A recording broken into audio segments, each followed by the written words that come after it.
होल्डरसाठी एक अतिशय महत्त्वाची अपडेट आहे। पीएफ धारकांसाठी अतिशय महत्त्वाचं एक परिपत्रक जारी करण्यात आलेलं आहे। तुम्हाला माहिती आहे मागच्या 1 ते 2 महिन्यामध्ये पीएफ धारकांचे जे पीएफ काढण्याचे नियम होते किंवा पीएफचे सर्वच नियम हे बदलले होते। ते नियम कोणते होते त्याचा इन डिटेल व्हिडिओ आपण आपल्या चॅनलवर पोस्ट केलाच आहे, परंतु पुन्हा नियम बदलण्यात आलेले आहेत आणि हे नियम जानेवारी 2026 पासून सर्वच पीएफ धारकांना लागू होणार आहे। तसं परिपत्रक सुद्धा जारी करण्यात आलेलं आहे। या परिपत्रकात जुने जे पीएफ धारकांचे नियम आहेत ते नियम आणि नवीन पीएफ धारकांचे नियम आहेत ते नियम दोन्ही कंपेअर केलेले आहेत। नेमकं ही कंपॅरिझन काय आहे?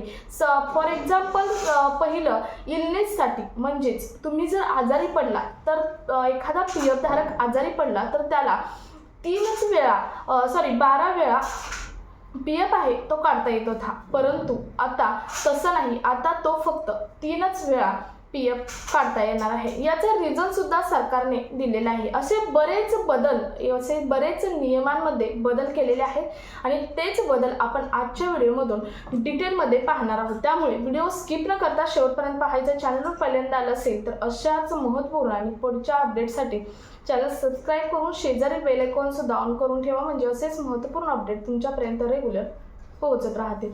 तर नमस्कार, मी पूनम आणि तुम्ही पाहत आहात पुन्हा एक नवीन अपडेट। नेमकं ही बदललेले नियम कोणते आहेत ते आपण पाहूयात।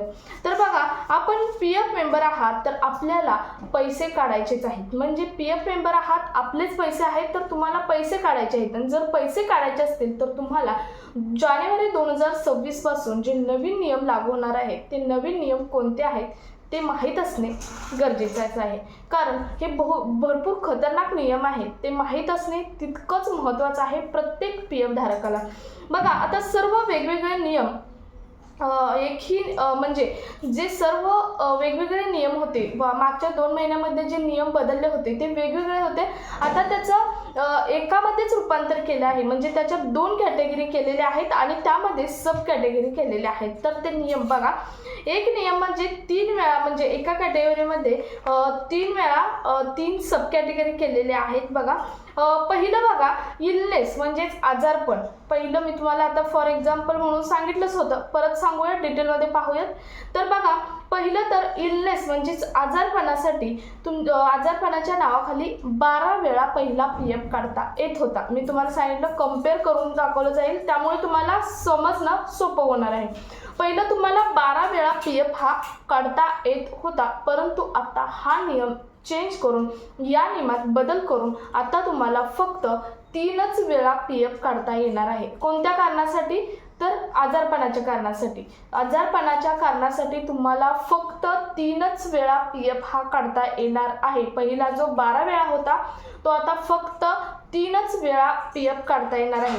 पीएफ काढताना, म्हणजे आजारपणासाठी पीएफ काढताना पीएफ धारकांनी विचार करायचा आहे की पीएफ किती वेळा काढायचा आहे। सर्वात महत्त्वाचं म्हणजे फक्त 3च वेळा पीएफ काढता येणार आहे। पहिल्यासारखं 12 वेळा तुम्हाला पीएफ काढता येणार नाही। बरेच असे पीएफ धारक आहेत, फॉर्म भरतात, पीएफ काढतात, परंतु पुन्हा जेव्हा तुम्हाला अचानक गरज लागते तेव्हा तुम्हाला पीएफ मिळणार नाही। हा सरकारकडून जारी झालेला नियम आहे, त्यामुळे पुन्हा तुम्हाला अचानक जेव्हा गरजच लागते, फालतू कारणासाठी पीएफ काढला जातो, परंतु तुम्हाला जेव्हा खरंच गरज लागते तेव्हा मात्र तुम्हाला पीएफ काढता येणार नाही। त्यामुळे लक्षात हेच घ्यायचं आहे की आजारपणासाठी म्हणजेच इलनेससाठी जर तुम्हाला पीएफ काढायचं आहे तर तुम्ही फक्त 3च वेळा पीएफ हा काढू शकता। अतिशय महत्त्वाचा हा पहिला नियम। त्यानंतर सांगितलं आहे की 100% पीएफ काढता येणार। आता या जो नियम आहे या नियमावरती मागे सुद्धा जेव्हा परिपत्रक जाहीर झालं होतं किंवा नियम बदलले होते तेव्हा सुद्धा बऱ्याच जणांच्या मनामध्ये संभ्रम होता आणि तो संभ्रम पुन्हा एकदा परिपत्रक जारी करून सरकारने म्हणजेच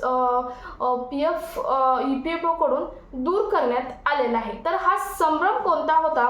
तर 100% पीएफ काढता येणार, परंतु बऱ्याच जणांना हे माहीत नव्हतं की 100% म्हणजे काय।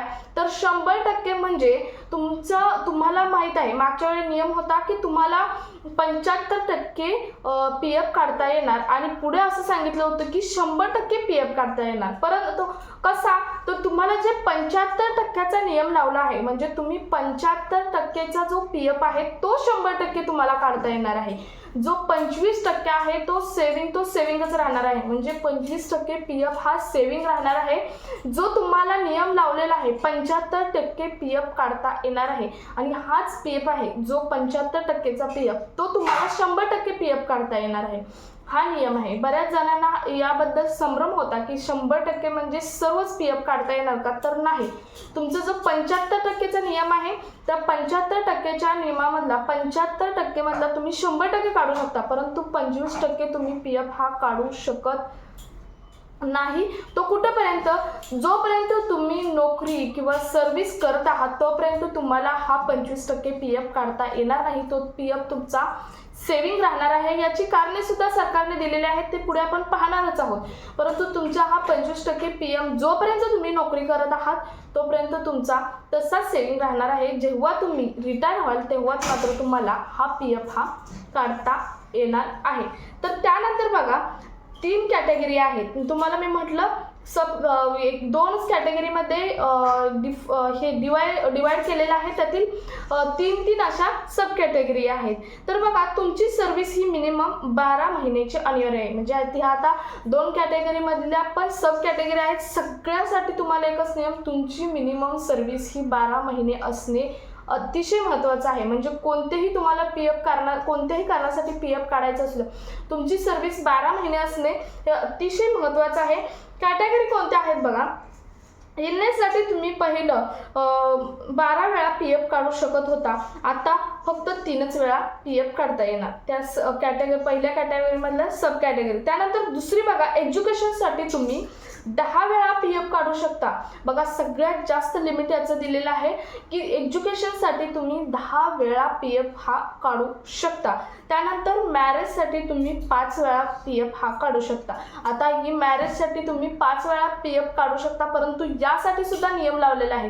आता मॅरेजसाठी तुम्ही 5 वेळा, बघा इलनेससाठी वर्षातून 3 वेळा PF काढू शकता, एज्युकेशनसाठी वर्षातून 10 वेळा तुम्ही PF काढू शकता, परंतु मॅरेजसाठी तुम्ही पूर्ण आयुष्यभरातून फक्त 5च वेळा PF हा काढू शकता. सर्वात महत्त्वाची ही अपडेट आहे की मॅरेजसाठी फक्त 5च वेळा तुम्हाला PF काढता येणार आहे. त्यानंतर दुसऱ्या कॅटेगरीत, आता पहिल्या कॅटेगरीत ह्या 3 सब कॅटेगरी झाल्या. त्यानंतर दुसऱ्या कॅटेगरीत बघा घर बनवण्यासाठी 5 वेळा तुम्ही PF काढू शकता. सर्वात महत्त्वाची अपडेट आहे, तुम्ही घर बनवण्यासाठी 5 वेळा PF काढू शकता, परंतु यामध्ये सुद्धा एक ॲडिशन आहे की तुम्ही आयुष्यभरातून फक्त 5 वेळाच PF काढू शकता. या नियमामध्ये बदल केलेला आहे. बघा तुम्ही फक्त 5च वेळा आयुष्यभरातून PF हा काढू शकता. म्हणजे आता तुम्ही म्हणाल या वर्षी जर 5 वेळा PF काढला तर तुम्ही पुढच्या वर्षी सुद्धा घर बनवण्यासाठी 5 वेळा PF काढणार आहात, तर हे चुकीचं आहे. कोणता तरी फॉर्म भरून अशा खोट्या अफवांना बळी पडू नका. तुम्हाला फक्त 5 वेळाच घर बनवण्यासाठी PF काढता येणार आहे. त्यामुळे खोट्या अफवांना बळी पडून फॉर्म भरून तुम्ही जर PF काढला तर तुम्हाला जेव्हा अचानक PFची पैशाची गरज लागेल तेव्हा मात्र तुम्हाला पैसेही मिळणार नाहीत, किंवा तुम्ही रिटायर झाल्यानंतर तुमची जी सेव्हिंग आहे ते सेव्हिंग राहणार नाही. त्यामुळे घर बनवण्यासाठी फक्त तुम्हाला 5 वेळाच PF काढता येणार आहे, तोही आयुष्यभरातून. आता हे नियम कधीपासून लागू होणार आहेत? जानेवारी 2026 पासून लागू होणारे हे नियम आहेत.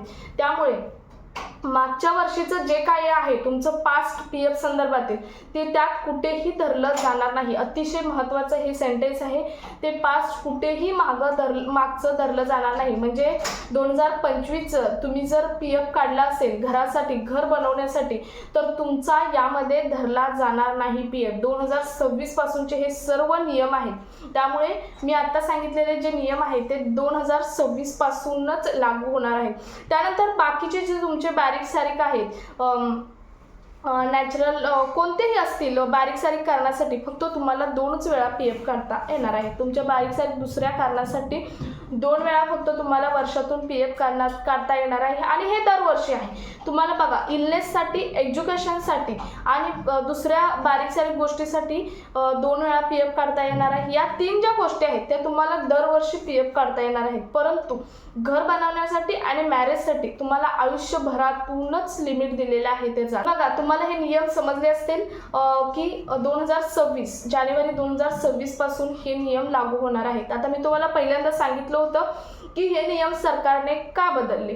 तर सरकारचं असं म्हणणं आहे, सरकारने यावरती उत्तर सुद्धा दिलेलं आहे. याच्यावरती 2 CBT मीटिंग सुद्धा झालेल्या आहेत आणि त्यामध्ये उत्तर सुद्धा दिलेलं आहे. तर उत्तर काय दिलेलं आहे तर काही पी एफ धारक असे आहेत की ते पी एफ धारक कोणत्याही कारणासाठी पैसे विड्रॉल करतात, म्हणजे पी एफ विड्रॉल करतात आणि जेव्हा त्यांना पैशाची गरज असते तेव्हा मात्र पैसे नसतात आणि त्यामुळे काही हे लिमिट लावण्यात आलेले आहेत. कारण बरेच जण असे असतात की मॅरेजसाठी म्हणून बऱ्याच वेळा पी एफ हा विड्रॉल करतात, परंतु त्यांना जेव्हा एखादा इलनेस असेल किंवा घरची कोणतीही त्यांची अडचण असेल तेव्हा मात्र त्यांना पैशाची गरज असताना पैसा हा विड्रॉल करता येत नाही, पी एफ विड्रॉल करता येत नाही आणि त्यामुळेच हा लिमिट हे लावलेलं आहे. शिवाय 25% लिमिट, 25% सेव्हिंग पी एफचं लिमिट हे यासाठी लावलेलं आहे की रिटायरमेंटमध्ये म्हणजे जेव्हा ज्येष्ठ नागरिक नोकरीदार एखादा ज्येष्ठ नागरिक होतो तेव्हा त्याला पैशाची खूप गरज असते आणि त्यांचा हा पैसा 25% सेव्हिंग राहावा आणि त्यांना त्याचा पुढे उपयोग व्हावा यासाठी हा दुसरा नियम लावण्यात आलेला आहे, असं सुद्धा सरकारने यावरती स्पष्टीकरण दिलेलं आहे. तर तुम्हाला आजच्या व्हिडिओमध्ये जानेवारी 2026 पासून लावण्यात येणारे नवीन नियम जे आहेत म्हणजेच पी एफ धारकांसाठी नवीन नियम जे आहेत ते तुम्हाला आजच्या व्हिडिओमधून मला वाटतं डिटेलमध्ये समजले असतील. तर जर तुमच्या काही अडचणी असतील किंवा काही प्रश्न असतील तर तुम्ही कमेंटमध्ये जरूर विचारू शकता. सो हा व्हिडिओ जास्तीत जास्त पी एफ धारकांपर्यंत शेअर करा. भेटूयात पुढच्या एका नवीन अपडेटसोबत. तोपर्यंत धन्यवाद.